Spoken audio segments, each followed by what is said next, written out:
Imagine waking up one day and realizing the thing you thought was saving you was actually the knife at your throat all along. That's the kind of twist you'd expect in a horror movie, not a space opera about laser swords and wizards in robes. But that's exactly what happened in Star Wars, and the best part is, the Jedi didn't even see it coming. They walked straight into the trap, with smiles on their faces, like tourists buying knockoff lightsabers on Coruscant street corners. Now, I get it. The galaxy was falling apart, droids were everywhere, and politicians were too busy arguing about trade routes to actually fix anything. So when an army of perfectly trained soldiers just shows up ready to fight, you'd probably think, hey, problem solved. Except, no, the real problem was just beginning. Because these clones weren't saviors, they were ticking time bombs with helmets, and the Jedi, wise old space monks who claimed to see the future, somehow missed all of it. And let's be honest, that's not just a small oversight. That's like forgetting your house is on fire because you were too busy watering the plants. The Jedi were supposed to be the guardians of peace, not the generals of a war machine designed by their enemy. You ever notice how fast Mace Windu went from lecturing Anakin about patience to charging into battle with 10,000 soldiers? That wasn't a wise move. That was a man trying to speedrun his own extinction. What makes this story hilarious, in a dark kind of way, is how Palpatine didn't even have to try that hard. He gave the galaxy exactly what it wanted, and everyone said thank you. The Senate got its army, the Jedi got their troops, and the clones got absolutely no choice in the matter. It was the ultimate con, and the best scams are always the ones where people hand over the keys with a smile. Honestly, if Palpatine had set up a used speeder lot, he'd have been the richest Sith in history before the war even started. And here's the kicker. The tragedy doesn't hit when you realize Palpatine won. It hits when you realize how avoidable all of it was. The signs were everywhere, the questions were obvious, and the answers were right there for anyone willing to actually look. But nobody wanted to look, because facing the truth was scarier than marching into battle. And by the time the Jedi finally noticed, the trigger had already been pulled, and it was too late to undo anything. In this video, we're going to break down why the clone army was never a miracle, why the Jedi walked straight into Palpatine's trap, and how the galaxy basically built its own executioner. We'll talk about the brilliance of the scheme, the tragedy of the clones, and the bitter lessons hidden in this part of Star Wars history. Because this isn't just about a war fought with blasters and lightsabers, it's about the cost of blindness, the danger of obedience, and how one man outplayed an entire galaxy without breaking a sweat. When you first hear the words clone army, it sounds like something out of a sci-fi dream. Identical soldiers, perfectly trained, bred for loyalty, with zero drama about paychecks or bathroom breaks. To the desperate Jedi facing a galaxy-wide separatist crisis, this was a miracle wrapped in shiny white armor.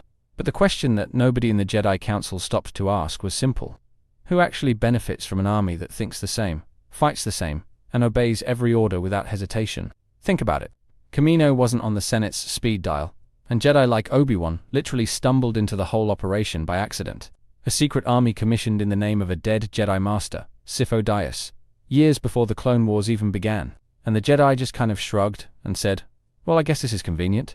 If your pizza delivery shows up 3 years early, you don't thank the driver. You ask who ordered it in the first place. But apparently the Jedi never got that memo. And the brilliance of it is, Palpatine set up the whole thing like a perfect illusionist trick. On the surface, the clones looked like saviors, swooping in to rescue the Jedi from the overwhelming droid legions. But behind the curtain, every trooper carried a hidden switch in their brain. One command away from turning their rifles on the very generals they served. You couldn't design a better setup if you tried. The Jedi loved to preach about awareness, about mindfulness, about seeing beyond deception. Yet when it came to the biggest Trojan horse in galactic history, they didn't just fail to notice, they practically signed off on it. Even Yoda, the galaxy's wisest frog, marched straight into battle with his clone troops without pausing to ask why they were conveniently ready at the exact moment the Republic needed them most. It's like Palpatine handed them the blaster and said, don't worry, it's totally safe. And that's what makes the story so fascinating. The clone army wasn't just an army, it was bait, and everyone bit the hook. The Jedi, the Senate, even the galaxy at large. It wasn't just soldiers being deployed, it was the final chess piece being moved into position. And from the very beginning, none of them realized they were playing Palpatine's game. What drives me nuts is how blind the Jedi were to the entire setup. You have an order of space wizards who supposedly see the future, who meditate on the will of the Force, and they didn't stop to ask a single follow-up question. Who commissioned the army? Why was Kamino erased from the Jedi archives? Why did every single soldier look like Jango Fett, a known bounty hunter and killer? If I can figure that out sitting on my couch with popcorn, surely the Council could have too. The clones themselves were never villains. They were victims. Engineered from birth to be soldiers, conditioned to obey, and carrying inhibitor chips that robbed them of free will. These men never got to choose who they were, what they wanted, or how their lives would end. From the day they were born, their futures were already stolen from them. Think about characters like Rex Fives or Echo. They tried to carve out identities beyond their armor, forming bonds with each other, and even with the Jedi they fought beside. But in the end, the programming in their heads was stronger than any friendship, any loyalty, any sense of self. The tragedy of the clone army is that these soldiers weren't just used up. They were weaponized against the very people they trusted most. And the Jedi didn't just lose a war, they lost brothers in arms. Obi-Wan trusted Cody with his life, only to have him pull the trigger without hesitation. Yoda fought alongside Commander Gree for years, until the moment came when Gree turned on him too. These weren't nameless droids falling in battle. These were men with personalities, names, and stories.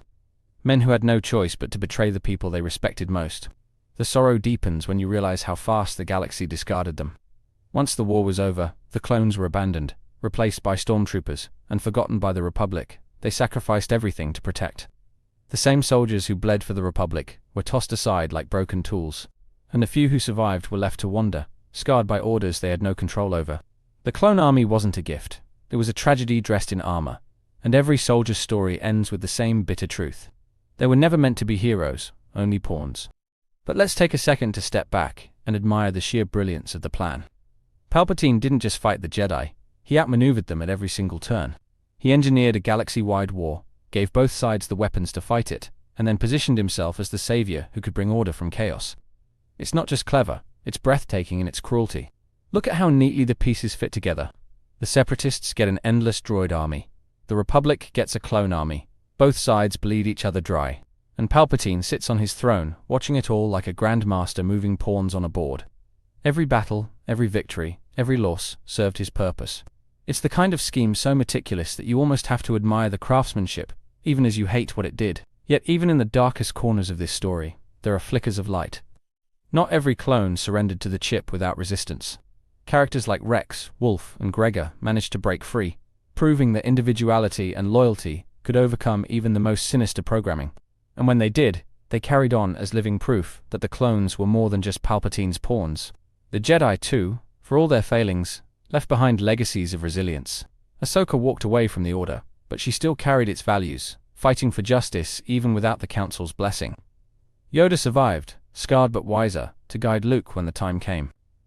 Obi-Wan endured exile, keeping watch over Luke with a patience born of tragedy. These weren't victories in the traditional sense, but they were sparks that kept the fire alive. Hope also comes from what the story of the clone army teaches us. That blind obedience is dangerous. That unchecked power can corrupt even the noblest intentions, and that freedom is worth fighting for, even when the odds seem impossible. The clones didn't choose their fate, but those who broke free chose to fight for something better, and that matters. In a way, the tragedy of the clones gives Star Wars one of its most powerful lessons. That even when everything is rigged against you, even when you're designed to fail, choice can still change destiny. Fives tried to warn the galaxy. Rex stood by Ahsoka, and countless others proved that identity couldn't be erased. That spark of rebellion always finds a way to survive. So yes, the clone army was a mistake, but the hope lies in the few who rose above it. Because in Star Wars, it only takes a handful of people making the right choice to change the course of history. When you step back and look at the clone army in its entirety, it's not just a story about soldiers, it's the blueprint of how democracy dies. Palpatine didn't conquer the galaxy with legions of Sith or overwhelming firepower. He did it by convincing everyone else to build their own prison. The Jedi endorsed it, the Senate funded it, and the clones themselves carried it out. That's not just tragedy, that's irony carved into galactic history. Thank you for watching. Be sure to like, subscribe, and hit that share button. My main channel is Critical Analysis Hub, where I post Star Wars content about the movies. My secondary channel is Critical Analysis Hub Plus, where I focus on the shows of Star Wars. And my third channel is Critical Analysis Hub XP, where I post comic books. Be sure to take a moment and check them out. Thanks, and may the Force be with you.